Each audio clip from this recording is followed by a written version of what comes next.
लहानांपासून ते मोठ्यांपर्यंत सर्वांनाच आवडणारी अशी बेसनाची पोळी. तर आज बनवणार आहोत आपण बेसनाची पोळी. नमस्कार, मी शर्मिला किचन होममध्ये तुमचं मनापासून स्वागत आहे. तर ही बेसन पोळी करताना अजिबात आपल्याला हाताने बेसनाच्या गाठी वगैरे काहीच मोडायचे नाही आहे. तर कोणत्या पद्धतीने करायची, चला मग रेसिपी पाहूया. तर आता इथे मी एक मिक्सरचं भांडं घेतलं आहे. त्यात 3 ते 4 लसणाच्या पाकळ्या आणि हिरवी मिरची घेतली आहे आणि हे बारीक होण्यासाठी एकदम किंचित असं मीठ टाकून घेतलं आहे. आता हे आपण बारीक करून घेऊया.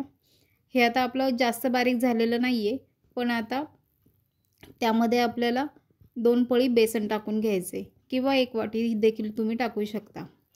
त्यानंतर आपल्याला बेसन पातळ होईल, आपल्याला जेवढी कन्सिस्टन्सी हवी आहे तेवढं आपल्याला पाणी टाकून घ्यायचे. त्यानंतर चवीनुसार मीठ आणि एकदम चिमूटभर हळद टाकून घ्यायची आणि पुन्हा एकदा मिक्सरला आपल्याला बारीक करून घ्यायचं आहे. हे बघू शकता, आपल्याला पाहिजे तेवढी कन्सिस्टन्सी झालेली आहे. ही पद्धत वापरल्यामुळे आपल्याला हाताने गाठी मोडायची गरज लागत नाही. त्यानंतर आपण एका मोठ्या भांड्यामध्ये आता हे पूर्ण मिश्रण काढून घेऊया. त्यानंतर त्यामध्ये एकदम बारीक चिरलेला कांदा, एकदम बारीक चिरून घ्या कांदा, त्यामुळं बेसनपोळी उलटताना एकदम सोपी जाते. त्यानंतर बारीक चिरलेली कोथिंबीर, तुम्हाला आवडत असेल तर टाकू शकता तुम्ही, त्याने चव छान येते. हे आपण मिक्स करून घेऊया, कांदा आणि कोथिंबीर.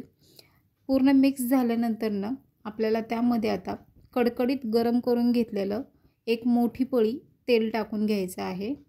तेल टाकल्यामुळे बेसनपोळी एकदम खुसखुशीत होते.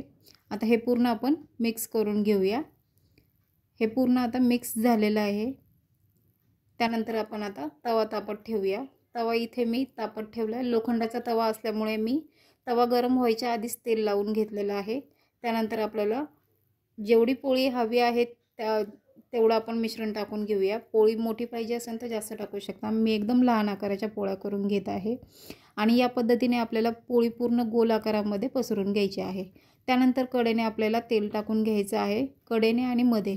आता बेसनाची वरची पूर्ण साईड आपल्याला कोरडी झाली तरच आपल्याला पलटून घ्यायचे आणि बघू शकता मस्त कडा छान सुटलेला आहेत. बघू शकता तुम्ही, बेसनाची पोळी अजिबात चिटकलेली नाही आहे, लोखंडी तवा असून सुद्धा. आता आपण ती फ्लिप करून घेऊया आणि या पद्धतीने आपल्याला दाबून बेसनपोळी शेकून घ्यायची आहे आणि पूर्ण बेसनपोळी लो टू मिडियम फ्लेमवरतीच आपल्याला शेकून घ्यायची आहे. जर गॅस तुम्ही वाढवला तर ती बेसनपोळी जळून जाईल आणि आतून कच्ची राहील. बघू शकता खालची साईडसुद्धा आपली चिटकलेली नाही आहे. आता याच पद्धतीने आपल्याला बेसनपोळी पूर्ण खरपूस भाजून घ्यायची आहे. बघू शकता तुम्ही, बेसनपोळी किती सुंदर भाजलेली आहे आणि जर या पद्धतीने केली तर बेसनपोळी अगदी सहज पटकन होते. गाठी मोडायचं आपल्याला टेन्शन नाही, काहीच नाही. आता आपली बेसनपोळी छान भाजून झालेली आहे, बघू शकता तुम्ही. आता आपण ती एका प्लेटमध्ये काढून घेऊया. बघता क्षणी ती आपल्याला खाऊशी वाटेल अशी झालेली आहे. चवही अगदी स्वादिष्ट झाली होती. आता आपण दुसरी पण याच पद्धतीने करून घेऊया. त्याच्या आधी थोडंसं तेल टाकून घ्यायचं, अगदी 2-3 थेंब तेल टाकून घ्यायचे. त्याच पद्धतीने आपल्याला बेसनपोळी पूर्ण पसरवून घ्यायची आहे आणि बेसनपोळी वरतून पूर्ण सुकल्यानंतरच आपल्याला ती फ्लिप करून घ्यायची आहे. त्याच्या आधीच जर फ्लिप करायला गेला तर ती तुटू शकते.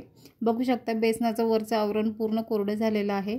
आपण आता ती फ्लिप करून घेऊया आणि पुन्हा त्याच पद्धतीने उलटनं प्रेस करून आपल्याला बेसनपोळी छान खरपूस भाजून घ्यायची आहे आणि कडेने जर कच्ची असेल तर कडेने पण तुम्ही भाजून घेऊ शकता. पूर्ण व्यवस्थित भाजून घ्यायची, नाहीतर ती कच्ची लागेल आणि पूर्ण प्रोसेस लो टू मिडियम फ्लेमवरतीच करायची आहे. बघू शकता सुंदर अशी जाळी सुटलेली आहे. ही पण बेसनपोळी आपण एका प्लेटमध्ये काढून घेऊया. छान खरपूस भाजली आहे. त्यानंतर याच पद्धतीने सगळ्या बेसनपोळ्या आपल्याला करून घ्यायच्या आहेत. बघू शकता किती सुंदर अशा बेसनपोळ्या तयार झालेल्या आहेत. खायलाही अगदी चविष्ट लागत होत्या. नुसत्या खाल्ल्या तरी देखील खूप छान लागतात. जर रेसिपी आवडली असेल तर शर्मिला किचन होमला नक्की सबस्क्राईब करा. धन्यवाद.